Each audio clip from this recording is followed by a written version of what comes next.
이사야 39장. 그때에 발라단의 아들 바벨론 왕 무로닥 발라단이 히스기야가 병들었다가 나았다 함을 듣고 히스기야에게 글과 예물을 보낸지라.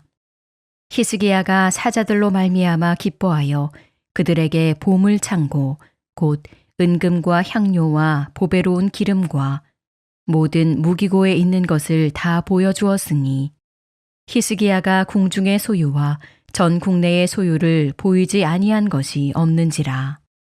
이에 선지자 이사야가 히스기야 왕에게 나아와 묻되 그 사람들이 무슨 말을 하였으며 어디서 왕에게 왔나이까 하니 히스기야가 이르되 그들이 원방 곧 바벨론에서 내게 왔나이다 하니라.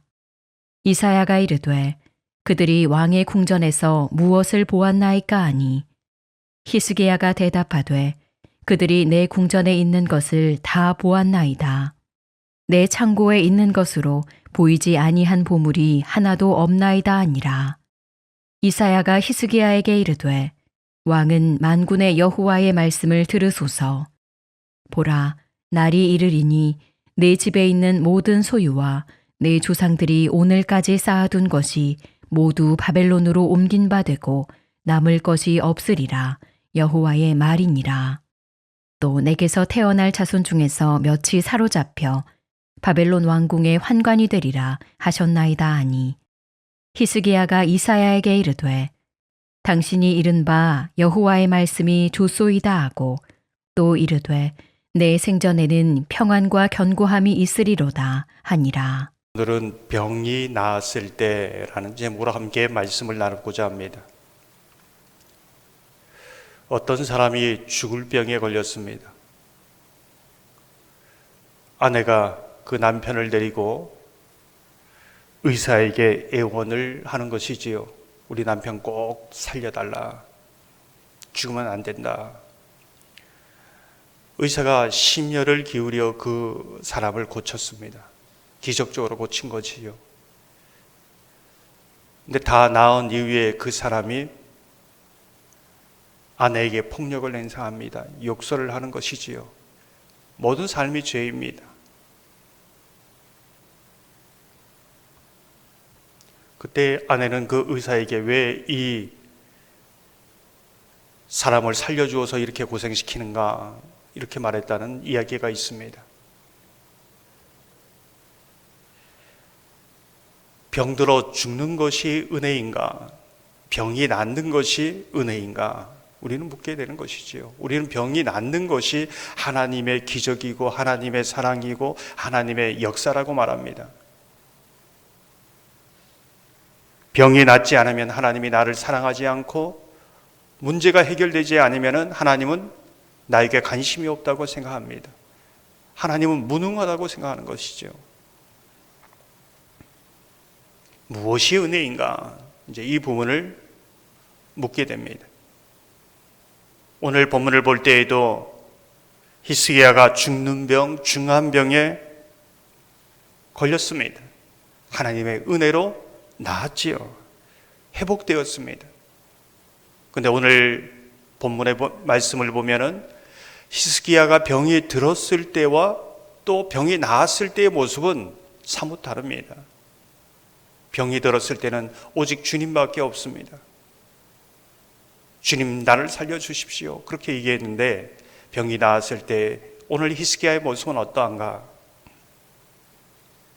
병이 나았을 때에 바벨론 왕 무로닥 발라단이 축하 사절단을 보내는 것이죠. 진정으로 축하하기 위한 것이 아닙니다. 정치적인 목적입니다.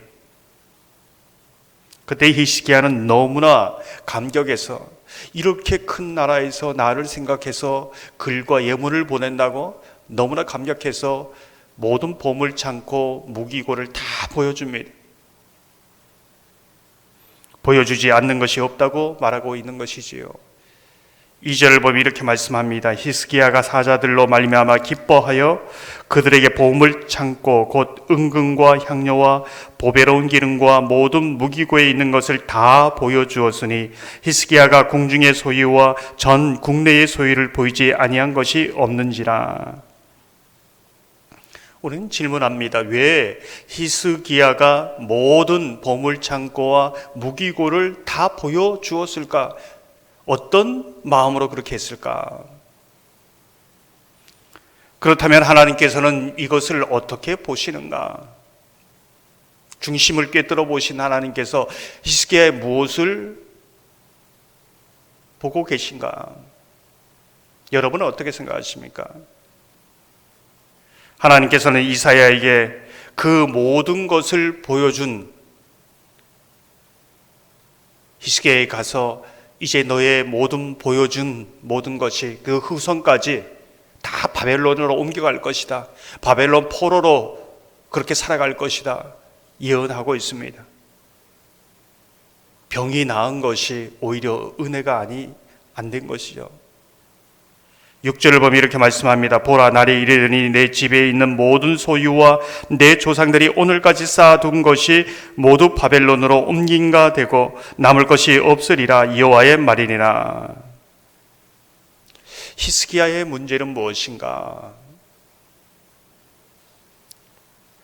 죽을 병에서 고쳐주신 하나님의 은혜에 고마움이 없습니다.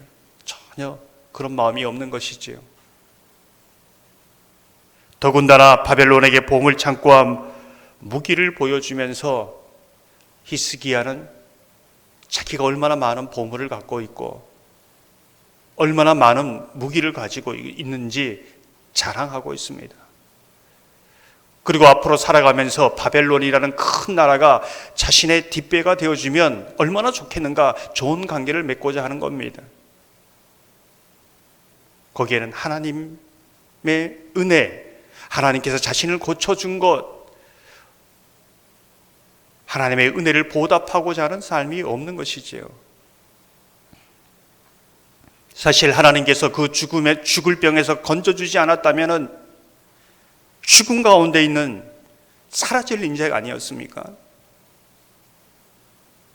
그렇다면 죽을 병에서 나았다면 하나님을 자랑하지 않았겠습니까?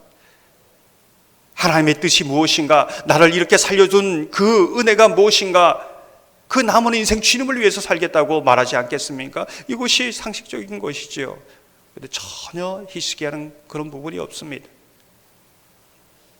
더욱이 오늘 말씀 끝을 보면 심판을 말하는데 내 시대의 평안과 내 시대에 아무런 일도 일어나지 않으면 다음 후세대 바벨론 포로로 가든 망하든 상관없습니다. 좋다고 말합니다.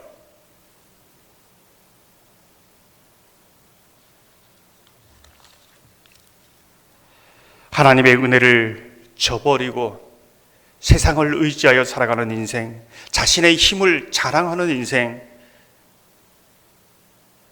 결국 하나님께서 자신이 얼마나 약하고 하나님을 붙들지 않으면 얼마나 초라한 인생인가를 바벨론 포로를 통해 깨닫게 하시겠다는 것이지요. 다니엘서를 보면 느부갓네살이 교만하여서 하나님의 은혜를 전혀 모릅니다. 하나님이 그를 세우신 것을 모릅니다. 하나님께서 어떻게 하시는가? 들짐승과 함께 소처럼 풀을 뜯어먹게 합니다. 왕이 정신이 나간 것이요. 그리고 결국 그가 겸손하게 하나님의 은혜를 깨달을 때까지 그렇게 하는 겁니다. 다니엘서 4장 26절을 보면 이렇게 말씀합니다. 또 그들이 그 나무 뿌리에 그루터기를 남겨두라 하였은즉 하나님이 다스리시는 줄을 왕이 깨달은 후에야 왕의 나라가 견고하리이다. 우리의 인생도 그렇지 않겠습니까? 이 모든 과정을 통해 하나님이 하시는 일은 무엇인가? 하나님이 다스린다. 하나님의 은혜로 내가 여기에 이렇게 서 있다.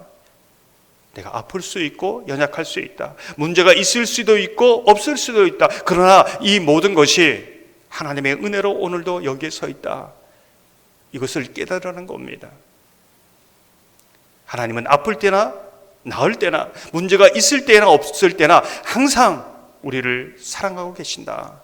이 부분을 보여주고 있는 것이지요. 다시 한번 우리는 히스기야의 모습을 보면서 병이 나았을 때와 아플 때 동일해야 된다는 겁니다. 우리의 모습은 어떠한가? 다시 묻게 되는 것이지요. 저와 여러분이 어느 때나 주님을 바라보고 의지하며 주님을 자랑할 수 있는, 주님께 영광 돌릴 줄 아는 저와 여러분 되기를 주님의 이름으로 축원합니다. 이 시간 말씀을 생각하면서 484장 함께